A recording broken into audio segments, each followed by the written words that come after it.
So welcome to the first ever episode of Jack of All Travel. Now, don't let the name perceive you, it's not all about travel. The idea is Jack of all trades, Jack of all travel.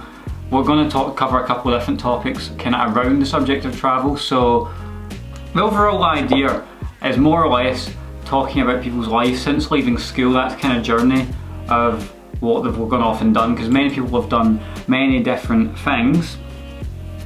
And it's also some people's normal, like what they take for granted might just be normal to them, but to someone else that might be really cool, and that could be the simplest of day-to-day things. So we're going to talk about stuff like that, and those stories in themselves should be kind of inspiring and uplifting. It's not going to be cheesy and gay, it's just going to be kind of nice little videos. So the first guy we're going to have on in this new series is going to be my good friend Oisin Murray.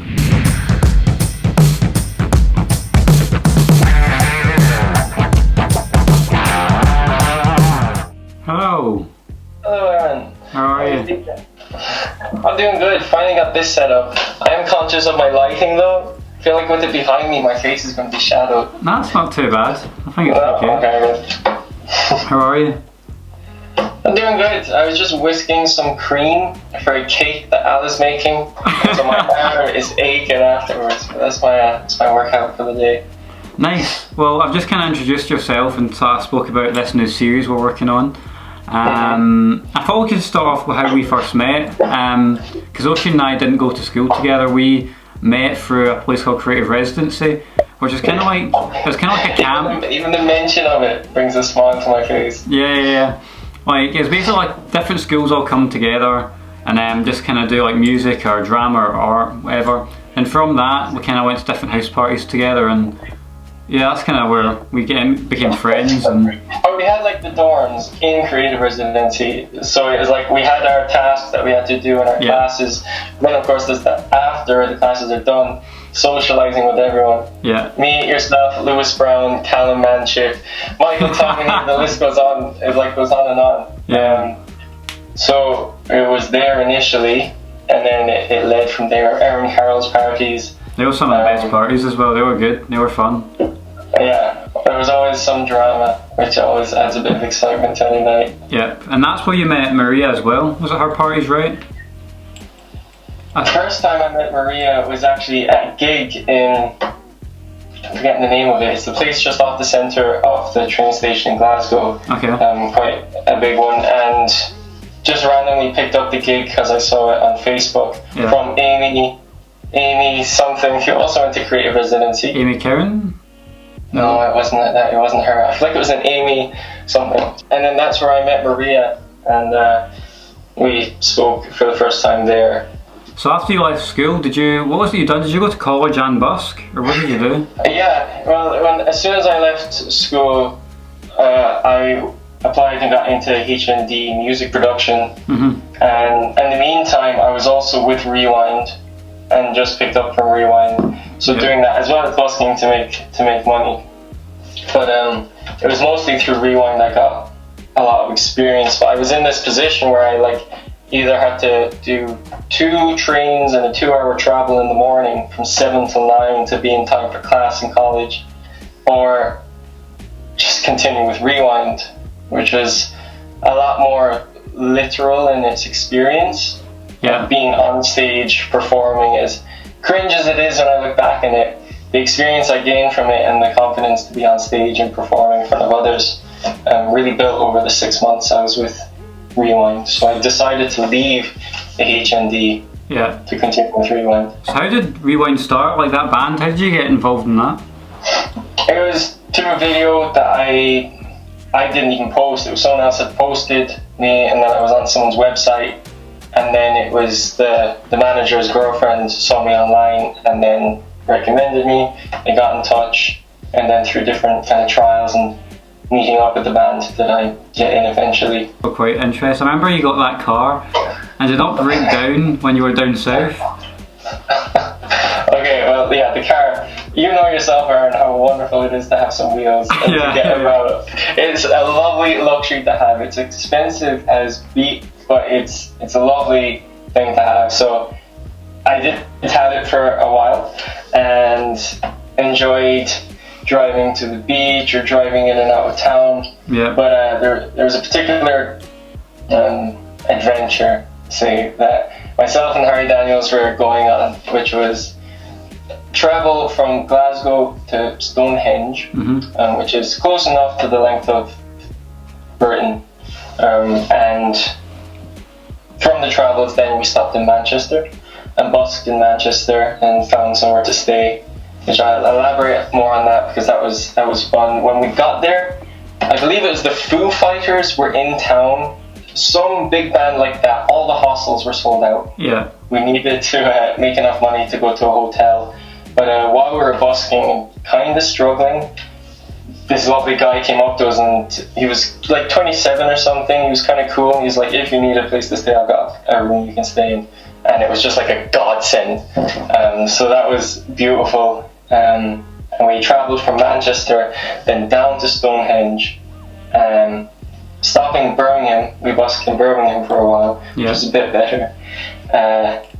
Picking up stories and meeting people and stuff. And then eventually reached Stonehenge at the crack of dawn. No, in the middle of the night. And then we had to get up at the crack of dawn. So we had about 3 or 4 hours to rest before getting it. So we were knackered. Yeah. We were so tired by the time we were actually seeing the spectacle. So we saw it. We were pretty groggy. And we saw the nice Stonehenge surrounded by lots of hippy-dippy people, kind of. It was a nice vibe. But we were knackered. We had some rest, and then we started to do the drive back. And it was on that drive back, fairly tired, that the car gearbox just busted while on the main street, like going at like 60, coming off a roundabout, and it goes, and it's not going back in. So have to pull over first thing, and we're literally 6 hours away from home. And do not have the money to cover any sort of damages or get us escaped out of there. So I was panicked. Me and myself, Harry, me and Harry both were. Ended up being stopped by a garage, and they couldn't fix it. Ended up being they ordered a man with a pickup truck to come and pick it up. Yeah. And we were being brought to another garage, but another godsend landed in the driver of this pickup truck.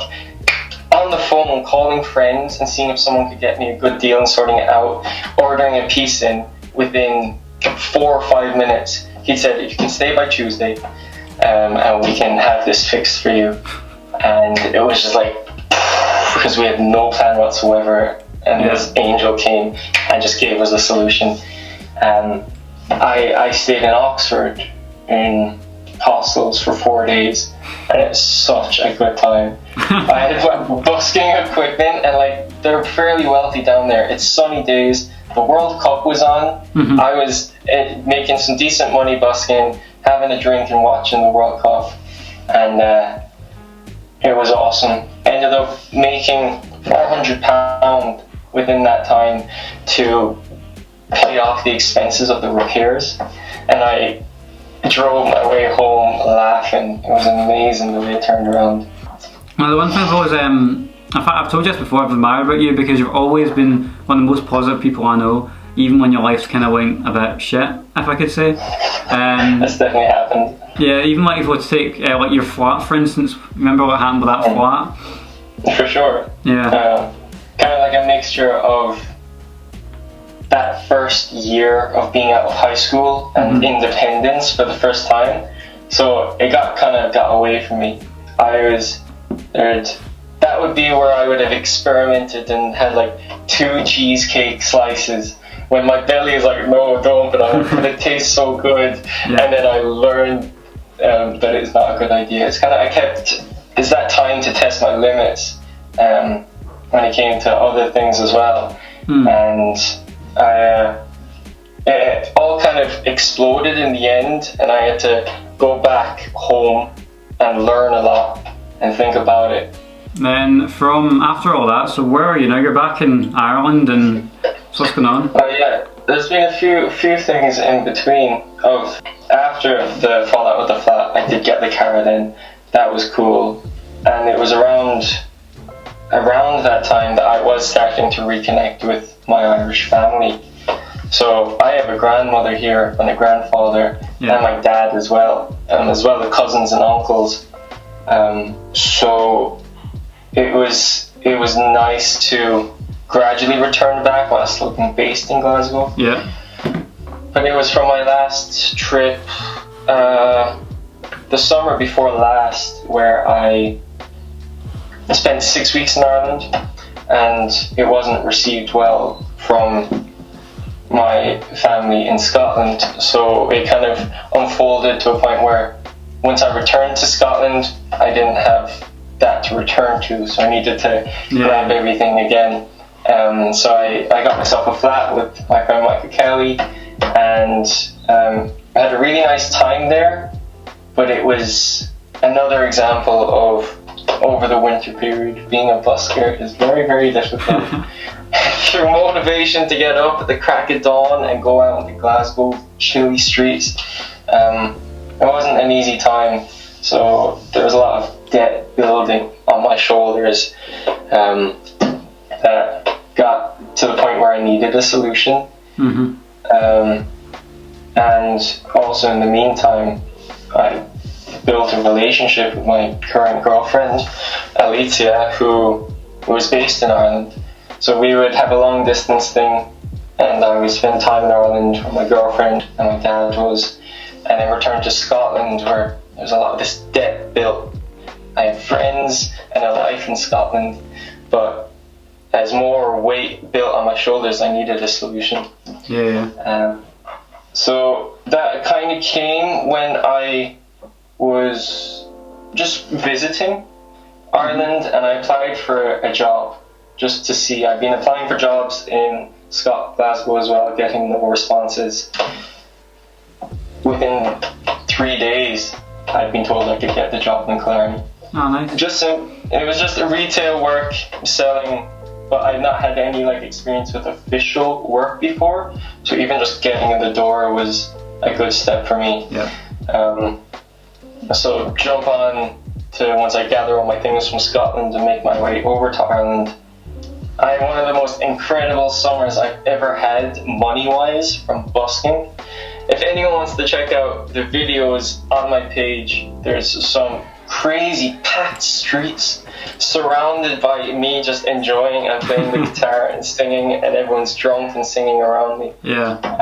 Some of the complete standout joyous memories, but also really give me good money in the bank as well. I try and invested a lot of that maturely into recording equipment, and also some of it not so maturely in travels. No, I'd say that's a mature thing to do. I mean, kind of, I guess that's how you look at it. But last year I had Paris, then Krakow, in Lollapalooza in Germany, with a few days in Krakow, and then I treated Ala to a few days in Iceland, which was really, really nice. That was December time. It's really all built up, these ups and downs that have built up to last summer, where I really got a strong return. This debt that had built up on my shoulders, I was able to go here to get rid of it, because money is this magical thing that can do that, as well as give me some extra stuff where I could treat my girlfriend and things. In saying that, so there are these ups and downs that come, and that was an up. I think it's a mature thing to realize that there will come another down for me. Having no naivety that this is it, plain sailing, fairy ever after. There's going to be another down, but beyond that there is another bright horizon coming. Just having faith that that's the way that it goes. I'm just going to wrap this up here because I'm just conscious of time and we'll make this a bit of a snappy video. But for sure. Yeah, thank you for coming on. You're the first guest on this new style of video. But I'll link all of Oisin's stuff down below, so go check him out and follow him on YouTube as well. And I really appreciate it. Yeah. I've been fairly quiet recently in terms of actual content, but I've been recording in the background, and we'll be getting a official content uploaded shortly. Sweet. And if you'd all like to like this video, I can make more of them and share it with your friends if you liked Oisin's story. That'd be great, yeah. Cool, right, I'll see you guys in the next video.